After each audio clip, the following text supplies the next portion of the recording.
There's an icebreaker game called If You Really Knew Me. The game is simple. Everyone goes around in a circle and each person says, if you really knew me, you would know that XYZ. Well, if you really knew me, you would know that there are 4 relationships that I've acquired in my adult life that mean the most to me. My relationship with my cat Rory, my fiance Dan, my best friend Adam, and my relationships with people in this congregation. There are too many to quantify, so let's just count them as one relationship.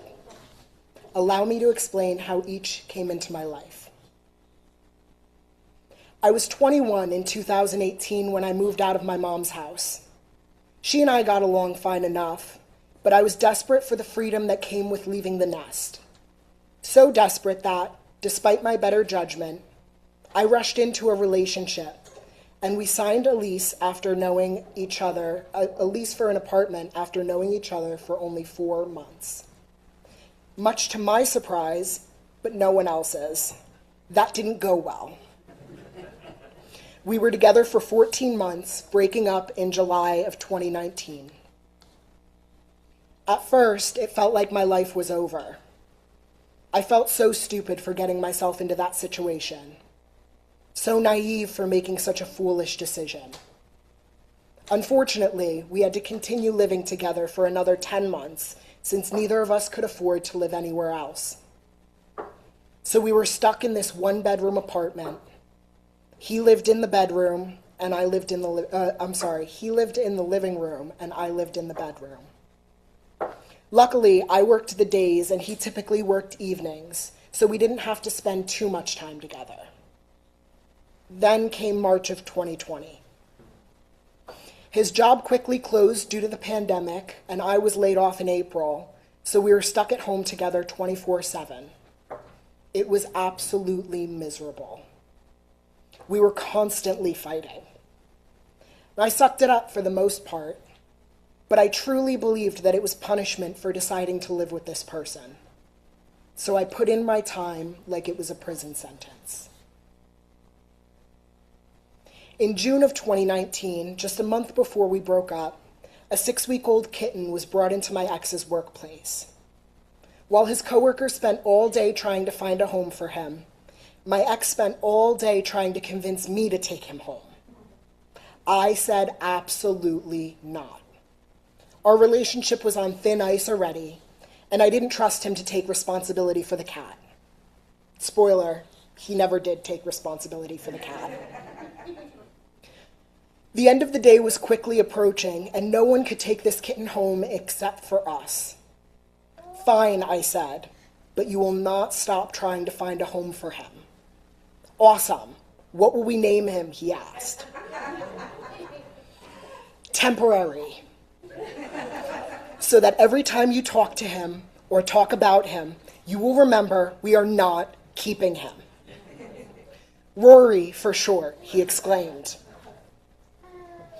Well, when the kitten came home that night and stumbled out of the carrier, I knew that no one could ever get between me and that cat.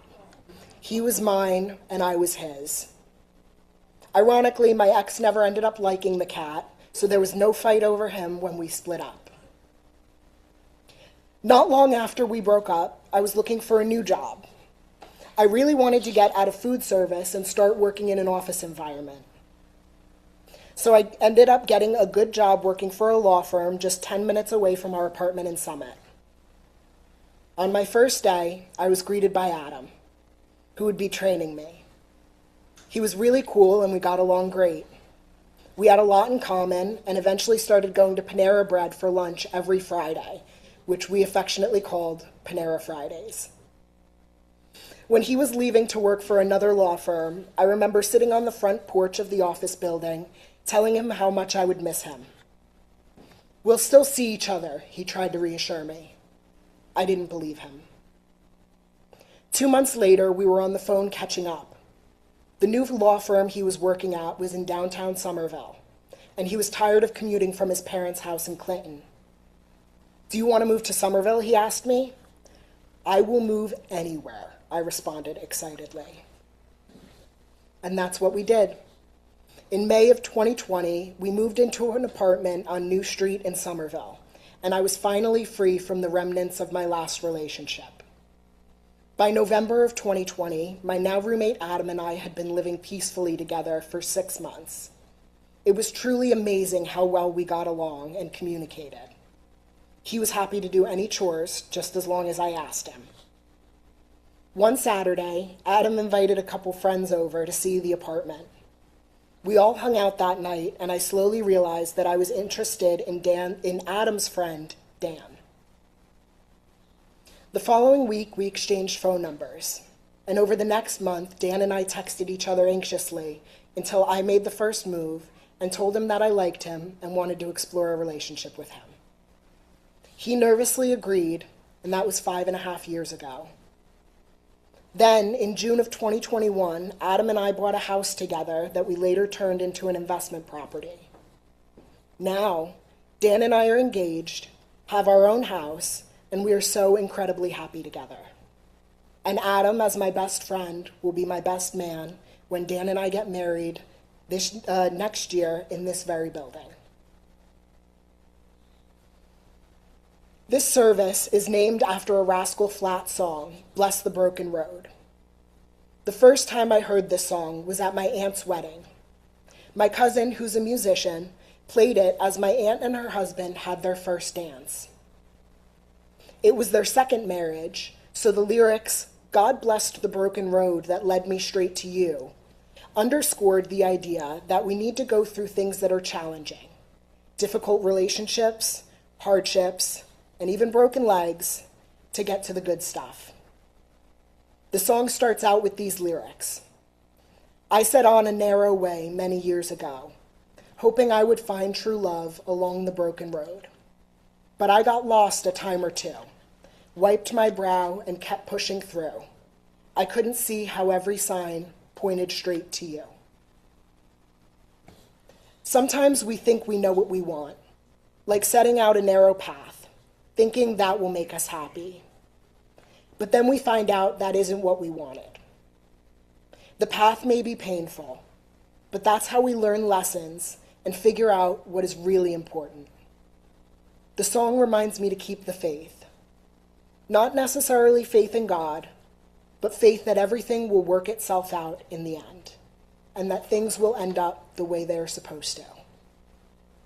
Like the song says, wipe your brow and keep pushing through. I don't know if I believe that everything happens for a reason. What I do believe is that everything happens the way it's supposed to. So I guess in a way I do believe that everything happens for a reason, but that reason is always simply because it happened. If it happened, it was supposed to happen. I accept that as the way it was meant to be. It takes radical acceptance to come to that conclusion, and I will be the first to admit that sometimes it's difficult. But I know that I cannot change the past, and there are things in the future that are well outside of my control. In fact, when Dan and I were shopping for our house, we were originally under contract to buy a house in Piscataway, about 20 minutes away from the congregation. The house seemed nice, but the survey and inspections revealed issues that we couldn't accept, and the sellers wouldn't commit to fixing them. So the contract fell through, and we eventually bought our Somerville house, which is just blocks away from the building. We ended up in the house we were meant to be in. The stress and heartache of the loss of the first house evaporated as we prepared to move into a house that was in the perfect location for us.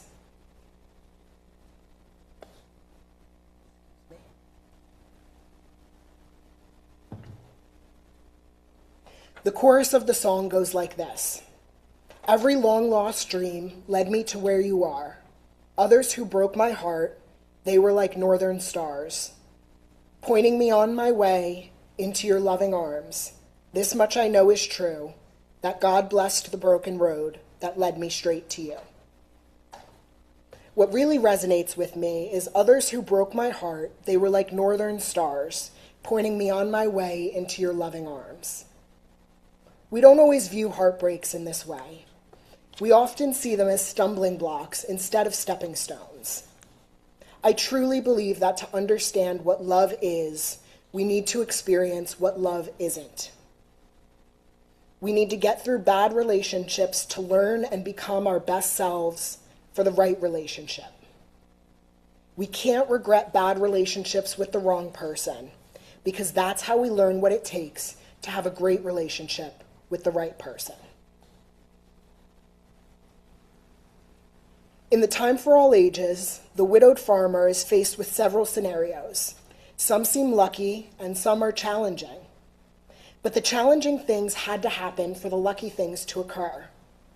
How could he regret losing his only horse when it led him to getting 6 wild horses? How could he mourn his son's broken leg when that could have been the only thing keeping him from the front lines of battle? What do you regret? Were there lessons that you had to learn the hard way? We all need to truly experience the ups and downs of life to see the big picture and understand why it all happened.